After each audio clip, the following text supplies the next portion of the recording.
This is Lars Walker. You're listening to All Over the Place, where the fun sanity never ends. Hello and welcome back to All Over the Place, the official podcast of Media Pub Live. I'm your host, Eric Pervosnik, and tonight, folks, we are going to be, it's Halloween episode.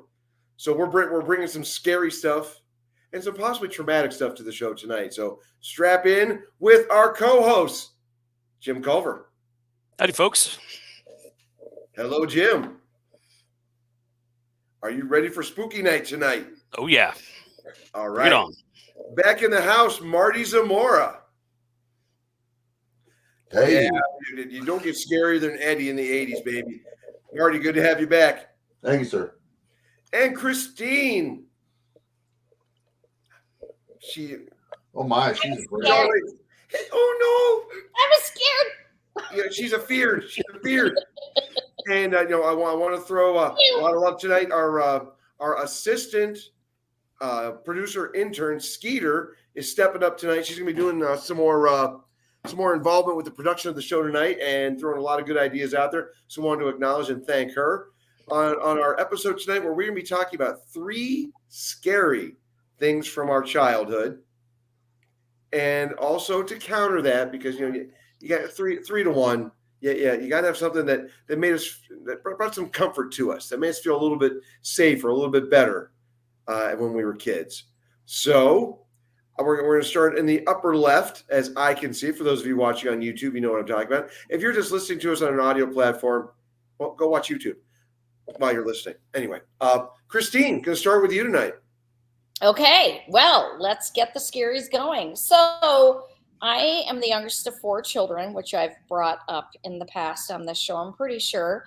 But my older siblings used to love to traumatize me. And one way that they used to traumatize me was we would be having chicken for dinner, and they would have my plate, and I would just be coming in, little Christine, like boop-a-doo, jumping into my chair, pull the napkin back, and it's face up with the chicken, like the back of the chicken where it shows the whole spine and the bones. Ugh. Oh my gosh. Traumatized me. Absolutely. Like, I still get a little queasy. Everybody's laughing at me. We can put it back to the group. Knowing this, I still get a little queasy with chicken bones. Like, there's no way I would have made it in the 1800s having to deconstruct animals to eat them. Like, ugh. No, no, thank you.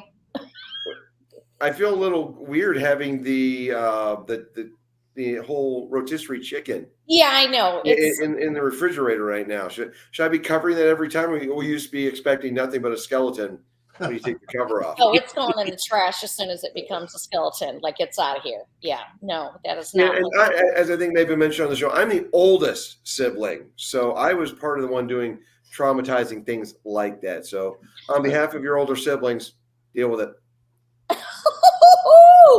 Wow. Ouch. Zero sympathy. Wow. Am I the youngest? Am I the only one that's the youngest in their family? Oh, right here. Oh, okay.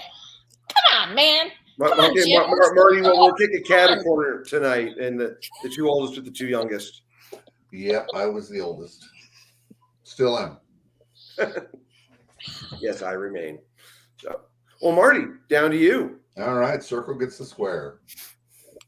Okay, so we'll start it off with one it was only traumatizing for a little while, but my dad remarried, and I had a stepsister that was just a couple of months older than me, but way smarter, and she would torture me when I stayed there. I mean, I don't know how she got so devious. I mean, she would go and get like some bugs out of the yard, and I would always lock the bathroom door. I still do. I'm so traumatized.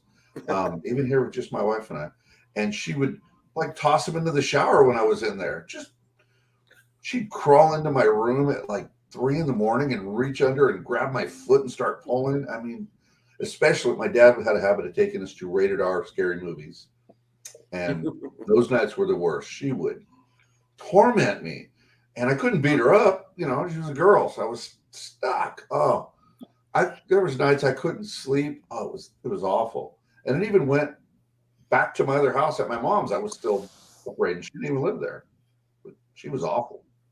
So can relate, Christine. I can relate. The boy's got the jitters. Marty. To this day, he's got the jitters. What? Sure. Other side. Other side. You see what happens when you become the not the oldest sibling, even ever so briefly?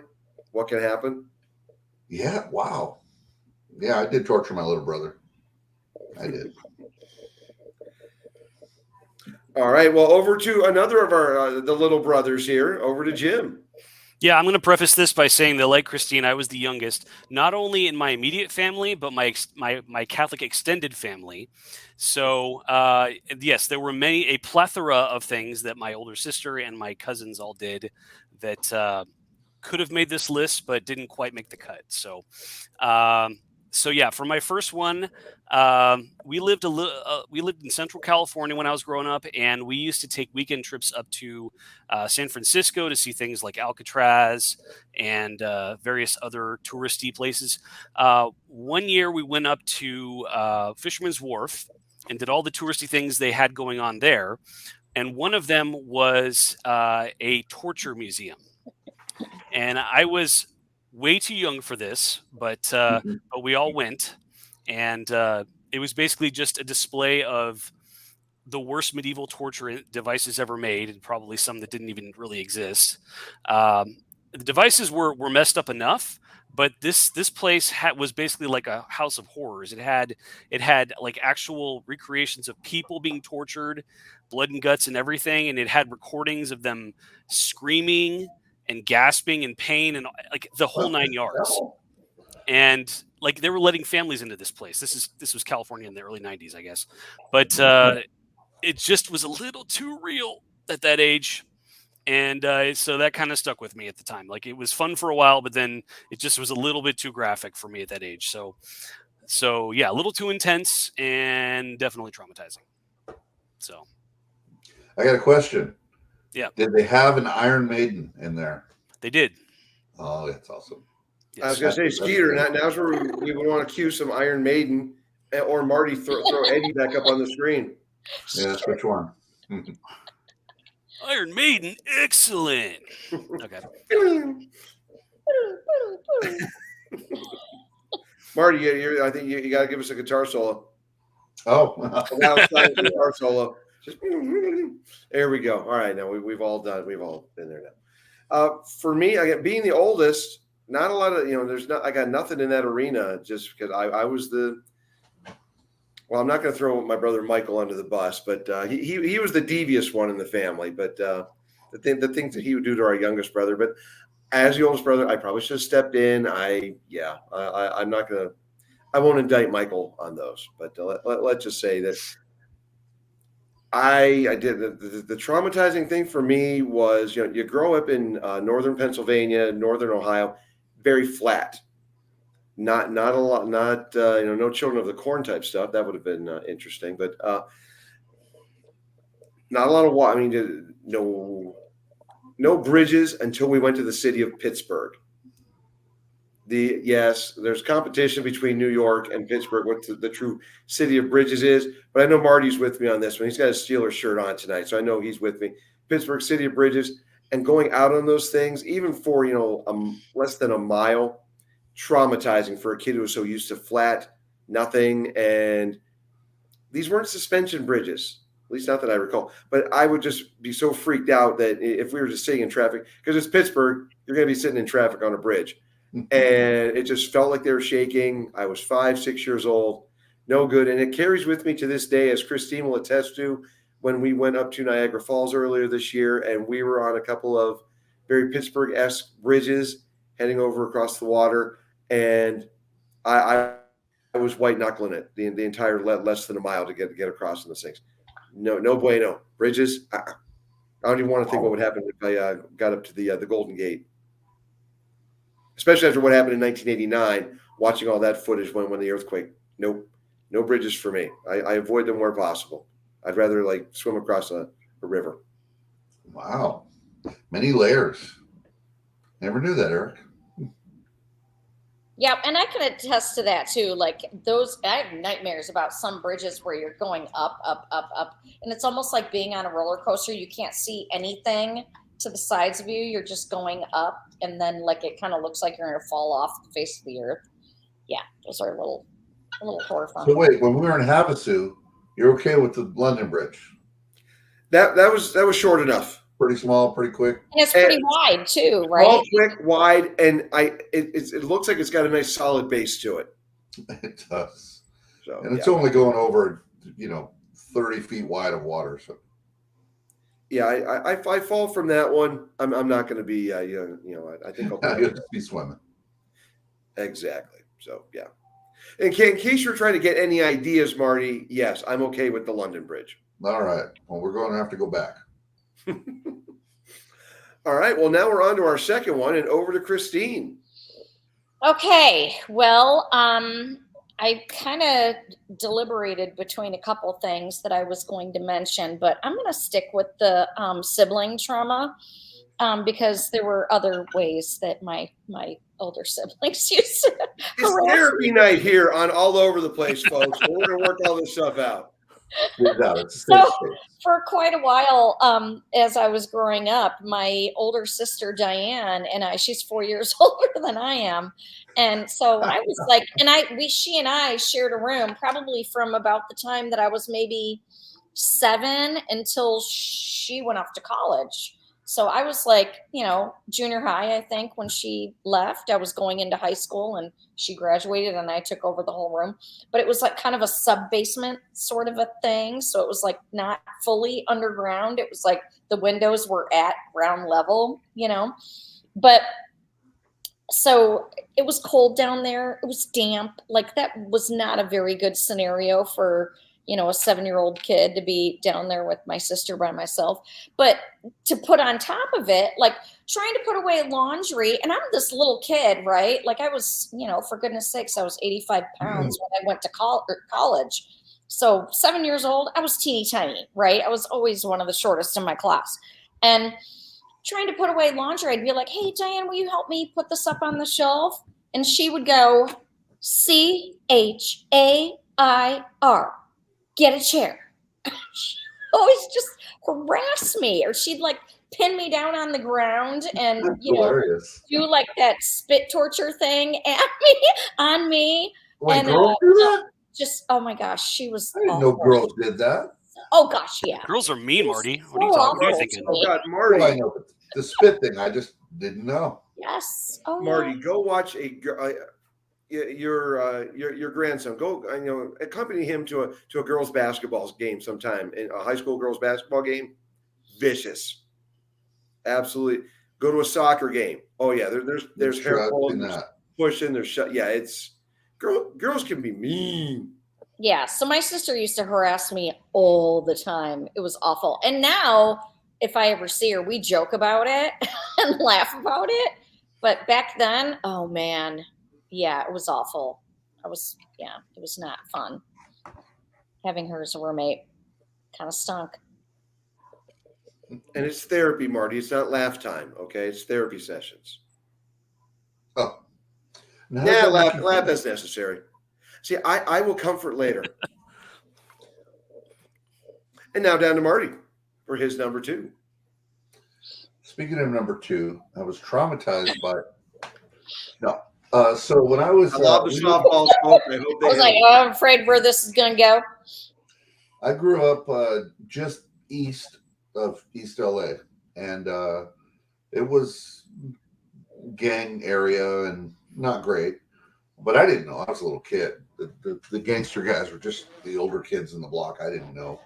I was just a little kid living life, perfectly safe in my own neighborhood. However, one day we went grocery shopping, my mom and I. My dad had already left. He'd moved out maybe a year before. And we came home. I was carrying a couple of bags. Yeah, I was about 6. I was carrying a couple of bags, or maybe just one, and my mom had some bags, and she's unlocking the door, and she heard something. And she said, oh my God. As I'm following in her house, Go across the street and tell them to call the cops. Someone's broke in. What? And she turned and charged in there. And I followed her, of course, because I don't listen. And I could hear them scrambling around in my room and climbing out the window, which was, for some reason, houses built back then, the bedroom windows were high. They were probably, the bottom of the window was maybe, I don't know, 5 feet off the ground for some weird reason. So I could hear these guys scrambling in my room and making their way out the window. And so she ran in there and just to see them jump out the window, and then ran back and said, what did I tell you? And then she went and called 911 or whatever it was back then on our phone because they were already gone. But man, that traumatized me, something awful. Because my bed was right under that window, so I would just lay there looking at that window, thinking someone was going to climb in it. And there was quite a few sleepless nights. And every time we would come home, especially from grocery shopping, I was always in the back seat of the car, very scared. I wasn't wearing a seatbelt. That might have had something to do with it, but we survived. But man, it just my heart. I remember the feeling of coming home, and I don't know how long it lasted, maybe 6 months or something. But my heart racing and afraid to go in, because the first few times my mom was also feeling it. She was like, "Hello," she was a little afraid too. But boy, that stuck with me for a while. And I talked to some of the guys in the neighborhood about it, and they said, no, that was somebody from another neighborhood. That'll never happen again. I didn't know what they meant by that, but nothing ever happened after that, thankfully. But it scared the devil out of me, let me tell you. I bet, yeah. Yikes. Well, Jim, over to you. Okay, so for a good chunk of my childhood, we lived out in the sticks, out in the California hills, and one of our favorite things to do was to hike up and down the hills, just walk around, just explore, see what was out there. And one of the things that was up in the hills was an old mining cave, or old mercury mining cave, and so sometimes we would hike up there and kind of dare ourselves to go into the dark cave and kid stuff like that. So at one point we got together with some friends and we're all hiking up there. We go up to this cave. We're approaching it. Of course, it's completely dark. You can't see anything inside it. We get closer and closer, and then all of a sudden we see this pair of eyes coming out of it, and flies out, and it's a giant bat. Well, giant for when we were kids. This bat flies out, comes right at us, like 3D, comes right at us. And it actually traumatized my sister more than me. It got stuck in her hair for a little while, and they had to pull it out. But it finally flew off. But that is the only time I've ever had anything in my life scare me so much that my whole body was literally shaking and numb for about 15 seconds. And it just absolutely terrifying to have this bat fly out of the dark and come right at us. That sounds horrible. How old were you? 8 or 9, probably. Yeah, that'll do it. Yeah. I almost feel like that should have been on our vampire show. Yeah, well, nobody put it in a movie, thank God. But yeah, so I had some interesting times climbing around those hills, but that was probably the scariest thing that ever happened there. Do you have any latent fear of caves and or bats? Not a big fan of bats. Caves don't really bother me. I've been in other caves since then. But bats are, and I know everyone says bats are actually really nice, night puppies that just like to hang out and all that, but no, not a fan so much. So hanging out with the bats. No, I'll pass as well on that one. Furry rodents, don't need it. Furry flying rodents, don't need it. But I am going to stick with that theme, though, and then it's keeping with something I brought up on the vampire show. And it's a combo piece, really. Salem's Lot and The Howling, 2 movies which stuck with me, and to a certain degree, The Howling still sticks with me. That's just one that I rewatched recently. Yep, still a movie that induces some nightmares. Some yeah. And Marty, take that on top of the fact that the lion's mane mushroom, heightening the dreams and bringing it. Yeah, and Oh yeah. note to self: don't watch The Howling after taking the lion's mane mushroom.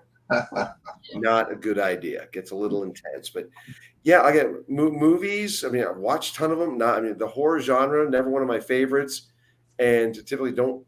I mean, maybe it's why I like horror movies that inject a little bit of comedy, whether it's Lost Boys or Fright Night, things like that. But yeah, Salem's Lot, just intense. I think I was 9 or 10 when I watched that one when it was on TV for the first time. And The Howling, I couldn't have been that much older, maybe 12 or 13 when that came out. But yeah, just two movies that kept me up at nights. And just you see the shadows on the wall, you think something's going on. And we lived in suburbia. These things shouldn't have been bothering me, but it gets dark at night. You're a kid, you don't know. But yeah, two flicks, which to this day will freak me out a little bit. And Christine, going to round it out now with you for your third scatty. So I actually have a couple honorable mentions because I had a hard time narrowing it down once I got rolling with ideas on this. Are these other siblings? Mm-hmm. Other siblings? No. So when I was a child, we used to go to Saturday morning catechism. It was called CCD. And we used to go, there were a couple families in our neighborhood that we would carpool with. And this one Saturday, I got left behind. And I was the youngest of all of the kids. And there was a van, probably with about, 8 kids that were all piling, it was the, probably late 70s at that time. But, everybody was just piling in somebody's car and, they didn't do roll call. They just assumed that I was in there and took off. And I went out to find and saw all the cars leaving. And yeah, I got left behind. But thankfully I got rescued by a couple of nuns and a priest. And they took care of me until my parents could come and pick me up. But until they realized you were missing. Yeah, my family got home and they were like, "Where's Christine?" She's still in church. Oh my gosh. Yeah. Chicago suburbs. This is a theme, not just in John Hughes movies, people. Kids get left behind. I got left behind. Apparently it is a Chicago thing. Yeah. Oh my gosh, goodness. So that was one of my honorable mentions. That's an honorable mention? My God. Yeah. But because it turned out fine. It never traumatized me, but it was just kind of oh, well, they all forgot me. But, of course, then I made sure but this is probably my, paranoia now that I'm you're coming, right? You're going to be there, right? Yeah.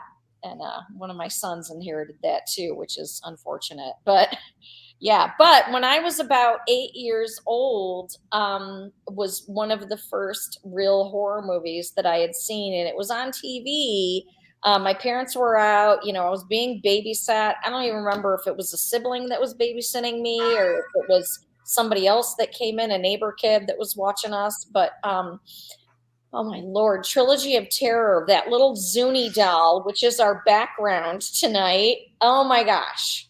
And after seeing that, and I'm the type of person where my feet get hot when I sleep. I can't kick my foot out at night when I was a kid because I thought it was going to grab my foot or something. And I couldn't go anywhere in the dark because I thought I was going to hear this behind me, with the little knife. And oh my gosh, that movie just messed me up when I was a kid.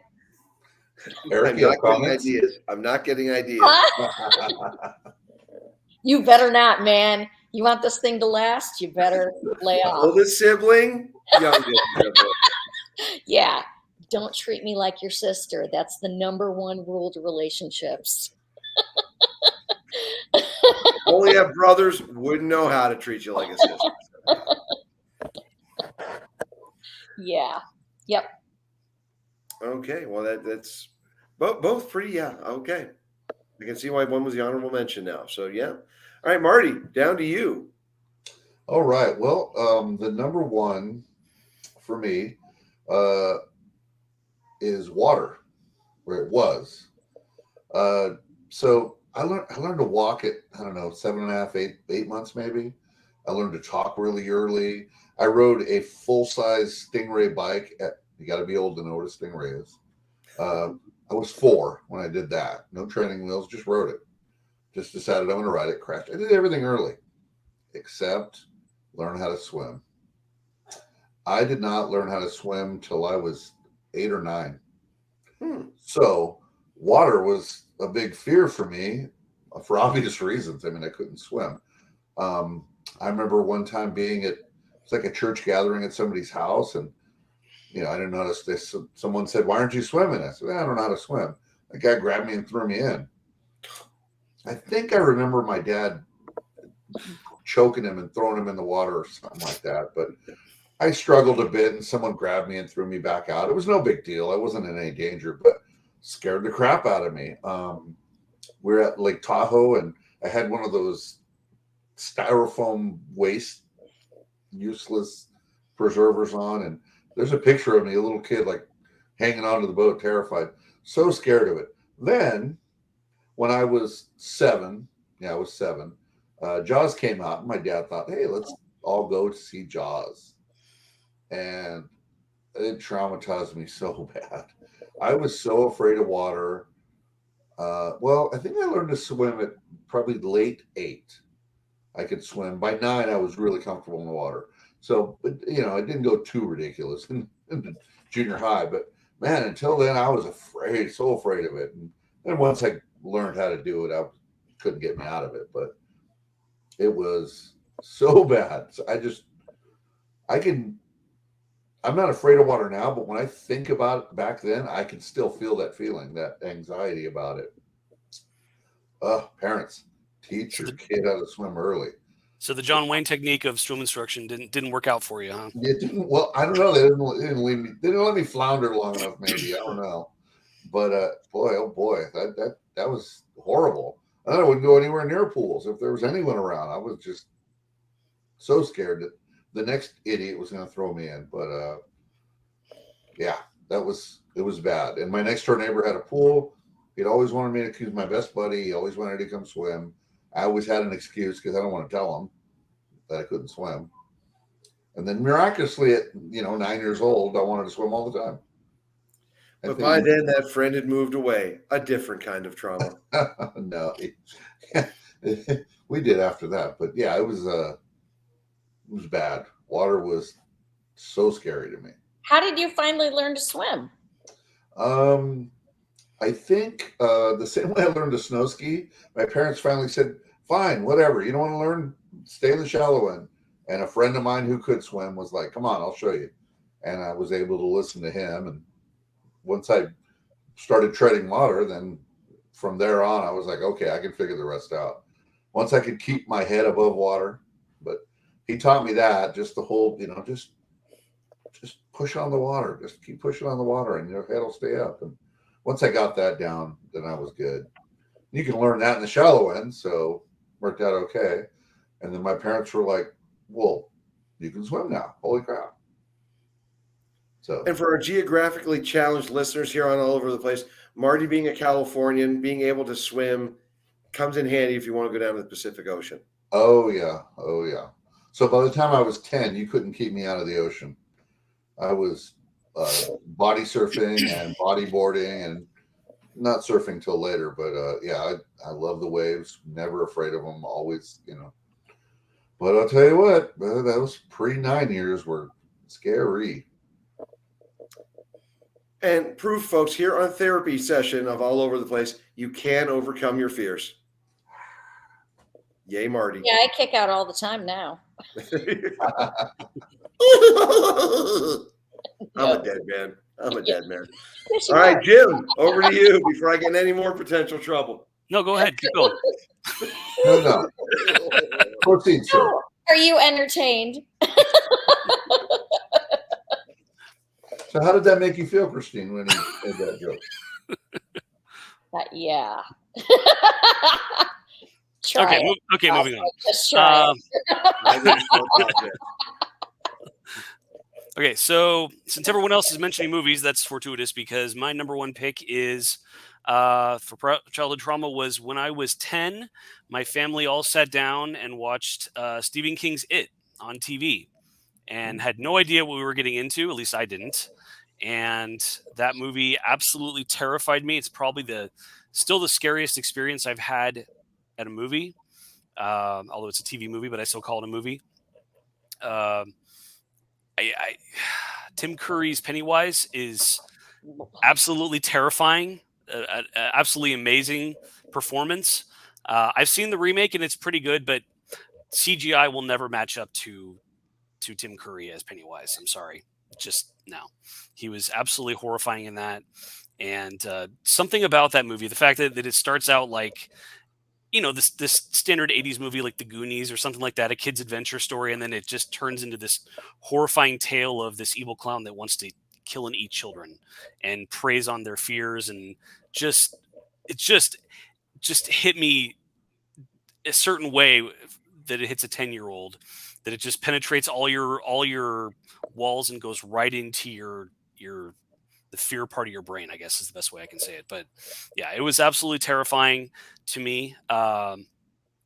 And that's my number one pick because it haunted me for so long after. For a long time. Like I had to, so like I said before, I lived up in the hills. I had to walk down a hill by myself every morning to get to the bus stop. And I would walk down this hill as a 10-year-old, and I would imagine Pennywise hiding behind every tree, hiding behind every light pole. I mean, it just stuck with me for what felt like forever until I finally got over it. But absolutely terrified me as a kid. So that is. So would you say like puberty is when you kind of got over it? Probably a little bit before that. Probably a little bit before that, but different show, Marty. Different show. I got over other things, but not the movie. It has a calming effect. Marty. Best be locking your door. Hey, Marty wants to go first for the next round. All right. So we're doing the one good thing now. I'm ready. I already got it. Folks, that's called Marty's Revenge because I haven't done my number one yet. That is not my comforting thing. I like it. So I stopped reading Stephen King by that point. I did. It was probably the one after. I think I stopped reading about The Talisman. So I missed it. They did the one they did with Peter Straub, and so I didn't know. But I would. My honorable mention will be Pet Sematary because I've been reading Stephen King since the late 70s. My parents had all the books, and none of those freaked me out. It was much like Edgar Allan Poe. Never freaked me out. Maybe The Telltale Heart freaked me out, but Stephen King was okay. But Pet Sematary and just the way that Gage, that blood-curdling giggle that he had, the way King described it in the book, transferred perfectly over to the original movie, the Mary Lambert film. And yeah, that's the Stephen King that just made me jump a little bit, looking under the bed a little bit from time to time. The part that stuck with me from that movie, I didn't read the book, but from the movie was the sister, the flashbacks to the little sister that had the spinal issue. Absolutely horrifying. I don't know how they made that so scary. How do you make a sick child so scary? But it's like one of the most horrifying things I ever saw in film as a kid. But anyway, after Christine, my favorite Stephen King adaptation, absolutely Pet Sematary. But for those of us who grew up in the Midwest, my number one, I'm actually wearing, and Mr. Yuck means no. And I think at some point I may when this episode goes up, I'll be sharing the commercials for Mr. Yuck. And what Mr. Yuck is, I'm not sure if he's still around, but poison control in the Great Lakes areas. I'm not sure if it got all the way out to you guys in Chicago, Christine, but it's definitely a Pittsburgh and Cleveland area thing. Mr. Yuck, we had stickers that you would put on the poison or the bottles underneath, like the cleaning solutions underneath, because kids been known. My brother Michael, Here he is again. It's he once accidentally drank aftershave. My dad did the aftershave in the bathroom, and so a Mr. Yuck sticker went on that because we didn't have to call poison control, but thank God Mike was still around. He survived.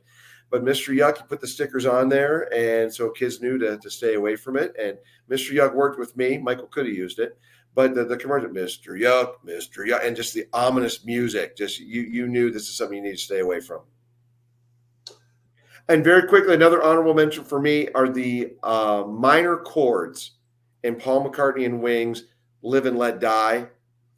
Though that freaks me out to this day, and I thank God Guns N' Roses cover didn't use it as effectively. But just when you're, I think it was 4 or 5 when that movie came out. There's da-na-na, da-na-na, da-na, and just the swirling around in my head. Yeah, that's another honorable mention. The minor chords from "Live and Let Die." I think we had Mr. Yuck over here In Cali? I think so, yeah. Nice. It sounds familiar. Coming at you. He's going to scare you. He's going to get you. As soon as They you know showed to me Mr. Yuck. that, I don't recognized remember. it, so I think it did make it this far. Me neither. I think it was before my time. Regional thing. Maybe it was a pre-70 thing. Considering I was born in 70, nice Right. try. Yeah. Nice try. Well, I mean, like they stopped it once 1971 came around. That's a distinct possibility. I don't remember it. So he remembers it as an infant? That's a good memory. It really comes in handy. don't Mr. remember Yuck, Mr. Yuck. That was revenge for the giggling, folks. I'm sure more of that will come. So, Christine, over to you. You see, we can take things out of order here. I'm getting better at this. Christine, we've done the scary things from our childhoods. What is the one thing that comforted you, that made you feel better? Oh man, that's not a far stretch. It's music. Of course it's music. Like music always lifts my spirits and Soothes the scary my soul. mood. Oh my gosh, yeah. Just having on music or listening. Like when I was living in that room by myself after my sister graduated high school, like I always had the stereo on or the radio or listening to tapes or something like nonstop. And it just took away all my troubles. I can relate to that as long as it wasn't "Live and Let Die." Well, there you go. Yeah. Yep. Music, folks, it's what we do around here. It does soothe the savage. The language of the soul. Mhm. Indeed. All right, Marty, over to you with what your comfort was. Well, an honorable mention is definitely, I agree with the music thing, especially as a child. One of them, honorable mention, would be cartoons, morning cartoons, whether it was the Looney Tunes, the Bugs Bunny stuff, or Sid and Marty Krofft, all that. I know a lot of that was not animated, but you get the idea. So that was a really good honorable mention. I remember just being a little kid and Saturday mornings or during the summer every day, I would come down the hallway in my little PJs and go get myself. I had a little tray, and I would put my cereal bowl and pour me a bowl of cereal, and I would go and sit, right in front of the 900 TV on the TV tray and eat my cereal and watch cartoons. But for me, my bike, not one specific bike, just any bicycle, it was everything to me. If I was having a bad day, I rode my bike. If I was in a great mood, hey, ride the bike. I could go further. A friend who may have lived a little too far, my bike, it's not too far. I can be there in 5 minutes. It was like my first exposure to a little freedom. And I'm a big fan of freedom, not just free thought, but just generally being free. And being on my bike, I felt like the king of the neighborhood.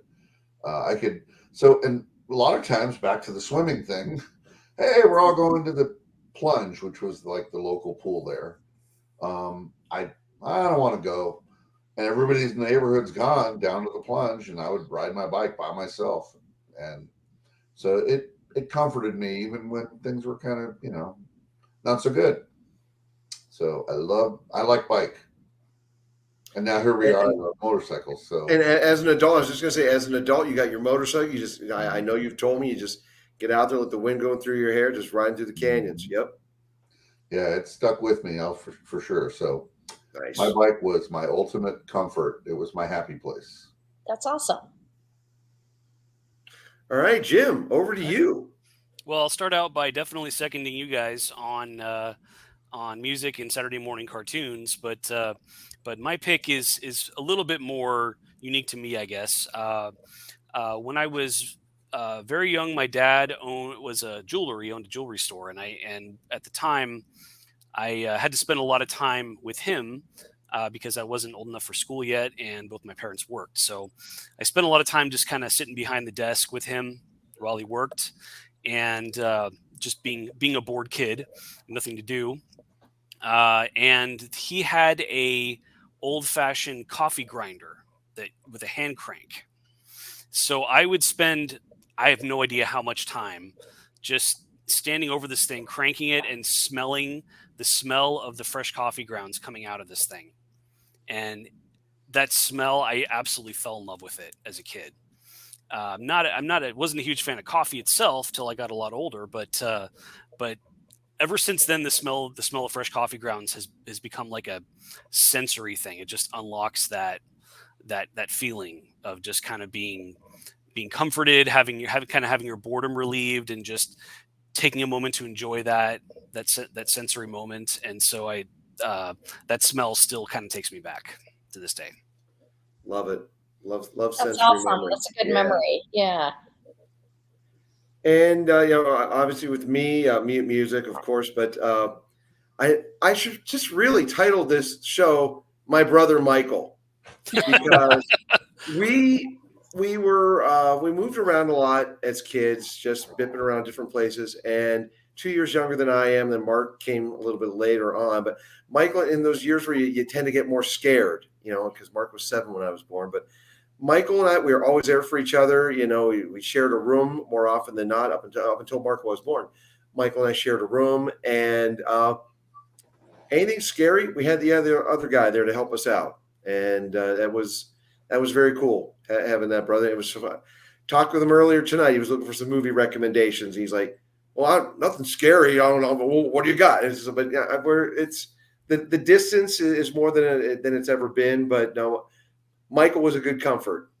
Siblings, and I try to remember. Did I torture him a little? Well, I threw him off the couch when he first got home from the hospital because I was 2, and the oldest. That's my couch. But after that, Michael and I pretty smooth sailing, and like I said, we were almost best friends practically, just having each other's backs and all that stuff. So, Michael would be my comfort. Yeah, good times with the brother, absolutely. Watching cartoons or playing catch or just doing anything. Yeah, Your bro is your happy place. yeah. That's cool. Right on. After all the horrible things people said about siblings, I feel a little guilty with that. But that's the Catholic in me, folks. There's got to be some guilt somewhere. So yeah. Well, I'm very envious because I didn't have that. I was the only child till I was 10. So you figure they're not even really doing anything till they're 5. Yeah. By then I was in high school, and so I didn't have that. So I'm very envious. It sounds awesome. Yeah, but you were getting to go to music festival. You were at the US Festival when you were that age. So This is true. This is true. Yeah. You found other comfort zones, but yeah. I had some freedom, and I used it because I was the only child. They just let me be feral.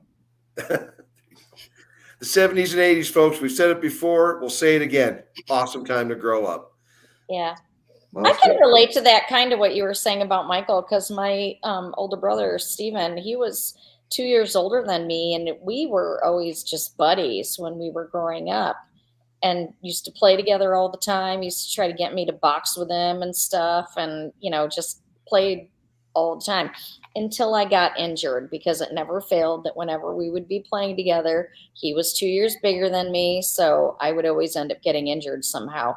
And then he'd get in trouble, and then he'd resent me for a little bit. And then we'd go back to being best friends again. So repeat. Yep. that's pretty much how that went. But yeah, it was cool. And of course he's gone now, so kind of sucks, but you know. Therapy night, folks, here on All Over Therapy the night. Oh. the Halloween episode. We got the Scaries, we got the comfort, and just very quickly around the horn. This is lightning round, and then we're gonna end the show, and we're gonna go with our favorite Halloween candy. Christine, go. Ice cream. Marty. Good Lord. No, mine is Take 5. My favorite Halloween candy is the Take 5. I don't even know what that is. It's Snickers. pretty much everything. It's got pretzels and caramel and Crispies and chocolate, and it's just kind of like a Baby Ruth, but it's got it's 5 different ingredients that are in it. It's so amazing. It's so freaking good. All right. I'll have to try it. Marty, is that going to be your possible number one? Snickers. Snickers. All right. Jim. Reese's Peanut Butter Cup. Oh yeah, and I'm going to go with the long gone away, the Marathon bar. So right now, anything that has caramel in it, that's my favorite. Boom. As long as it doesn't have coconut. Caramel, that's it. The Halloween show, folks, here on All Over the Place. Thanks for checking us out. We'll be back next week with yet another fun show. A little less therapy, a lot more interview fun. Take care, everybody. Bye. Oh, I am not.